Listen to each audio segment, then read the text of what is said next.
আমাদের প্রত্যেকের বাড়িতেই পাকা আম এখন ভর্তি। তো এই পাকা আমের দুটো ইউনিক রেসিপি শেয়ার করব। প্রথমে একটা কালো জিরে আর আমের পাল্প বার করে নেবে, যে কোনো আম।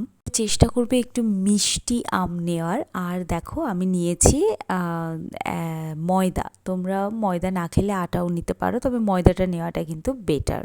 এবার একটা প্লেটের মধ্যে আগে আমি একটু তেল মাখিয়ে নিয়েছি, তার মধ্যে কালো জিরে দিয়েছি। আর এখানে দেখো 3 চামচ 4-5 চামচ মতো, মানে দুজন লোকের জন্য বানাচ্ছি যখন, তো 5 চামচ মতো ময়দা নিয়ে তার মধ্যে আমের পাল্প নিয়ে নিলাম। মোটে 2 চামচ আমি এখানে 2 থেকে 3 চামচ আমের পাল্প নিয়েছি, মানে যতটা তুমি ময়দা নেবে তার থেকে 1-2 চামচ কম রেখে আমের পাল্প তো কিন্তু তোমরা নেবে।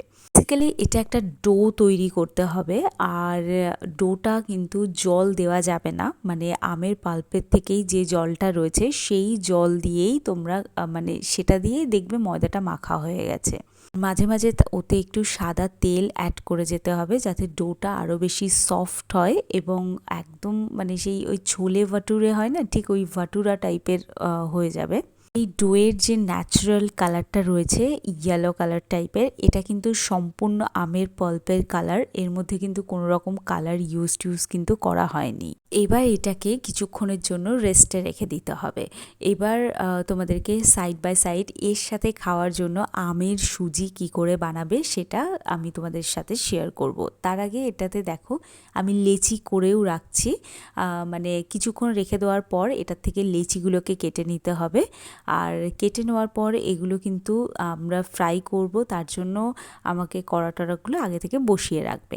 এবার এখানে একটা বড় কথা, যে লুচির মতো ছোট ছোট খুব একটা আমি সাইজটা রাখিনি, আমি একটু বড় বড় সাইজ রেখেছি, যাতে এগুলো একটু ওই মানে একটু ভাটুরা টাইপের তৈরি হয়। আমি অ্যাকচুয়ালি তোমাদের বোঝাতে পারছি না। এইবার দেখো এই লেচিগুলোকে আমি একে একে বেলে নেব। আর দেখো এটাতে কিন্তু তোমরা একটু রেস্ট দেবে, মানে ময়দা মাখানোর পর কিন্তু 10 থেকে 15 মিনিট এটাকে কিন্তু রেখে দেবে, তারপর গিয়ে এই প্রসেসটা স্টার্ট করবে। এইবার দেখো আমি লুচিগুলোকে ভেজে নিয়েছি একে একে করে, আর এটাকে আমি এবার ডিপ ফ্রাই করব। কড়া বসিয়ে একেবারে ডিপ করে ওটাকে বেশি ফ্লেমে তেল একদম গরম করে রাখবে। এটা কিন্তু সম্পূর্ণ একটা আমার নিজস্ব রেসিপি। আমি তোমাদেরকে বলবো বাড়িতে পাকা আম অ্যাভেলেবেল থাকলে একবার ট্রাই করো। আমার মনে হয় যে এটা একটা নতুন রেসিপি, সবার খুব ভালো লাগবে। হ্যাঁ, এই পুরো প্রসেসে ময়দাটা একটু আনহেলদি, বাট বাকি যা কিছু রয়েছে সবই কিন্তু খুব হেলদি একটা অপশন। এমন নয় যে পেট খারাপ হবে বা এরকম হবে, আমি কথা দিচ্ছি তোমাদের খুব ভাল লাগবে। লুচিগুলো খুব একটা ফুলিনি, তবে একটা কথা বলবো, প্রত্যেকটা লুচি একদম নরম ছিল, সফট ছিল, কোনোটাই হার্ড ছিল না। তো লুচি আমার কমপ্লিট। এবার দেখাবো আম সুজি কি করে বানাতে পারো। এর জন্য লাগবে সুজি, কাজু, কিশমিশ, এলাচ, একটা 5 টাকার গুঁড়ো দুধ, আর লাগবে আমের পাল্প, আর দুধ লাগবে, আর চিনি বা গুড় যে কোনো একটা কিছু দিতে পারো। আমি এখানে খেজুরের গুড় ব্যবহার করেছি, চিনিটা আমি একটু অ্যাভয়েড করেছি, কারণ চিনির থেকে গুড় একটু হেলদি অপশন, তো সেই জন্য গুড়টাকে নিলাম আর চিনিটাকে আমি অ্যাভয়েড করলাম। কেউ কেউ এটাতে স্টিভিয়া বা সুগার ফ্রি কিছু অ্যাড করতে পারো।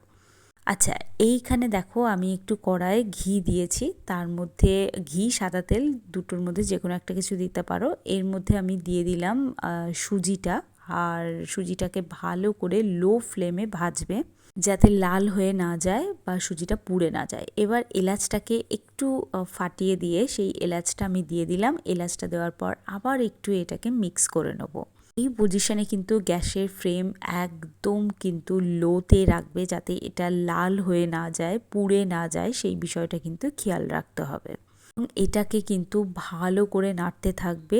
আর এক্ষেত্রেও কিন্তু আমি আমের কোনো রকম পরিমাণ আমি বললাম না, তোমরা নিজেরা বুঝে শুনে আম ব্যবহার করবে। আর যেহেতু দুধ ব্যবহার করা হচ্ছে, চেষ্টা করবে আমটা একটু মিষ্টি হলে বেটার হয়, নয়তো দুধটা কিন্তু কাটতে শুরু করে দেবে। এবার দুধ দেওয়ার পর যখন এটা একটু ঘন হয়ে এসছে, তখন আমি আমের পাল্পটা এর মধ্যে অ্যাড করলাম।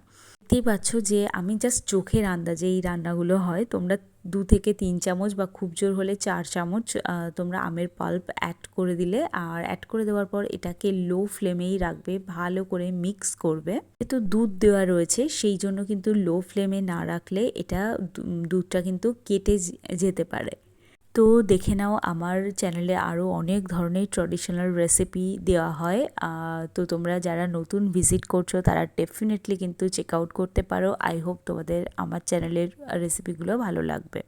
এটাকে কন্টিনিউয়াস নাড়তে থাকবে যাতে এটা নিচে লেগে না যায়। এবার নাড়তে নাড়তে তোমাদের যদি মনে হয় যে এক্ষেত্রে একটু বেশি টাইট হয়ে যাচ্ছে বা কিছু, সেক্ষেত্রে কিন্তু এর একটা প্রসেস আছে।